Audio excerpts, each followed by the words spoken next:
अब जैसा कि आपने भी बताया कि छोटे बड़े हमारे लिए सब बराबर है। नुमान भाई ये देखिए, अब ये भी एक बड़ी शॉप सील है। ये बहुत बड़ा ब्रांड है जी। ये भी आप तैयबा रेस्टोरेंट के नाम से इनकी भी इंक्रोचमेंट में सील है। अच्छा अच्छा अच्छा।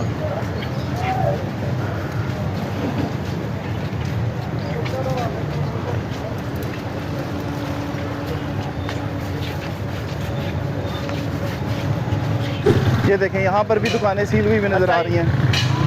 आगे आपको अब एक गोल मार्केट है, कमर्शियल मार्केट। ओके। उसके अंदर गलियां हैं। ये फ्रंट पे भी शॉप सील है। ये देखें ये भी दुकान, और अंदर भी नजर आ रही है सील दुकानें। अंदर मार्केट में अलग सील की। अच्छा। ये गोश्त वाली मार्केट है, इसमें भी शॉप सील है कुछ 5 से 6।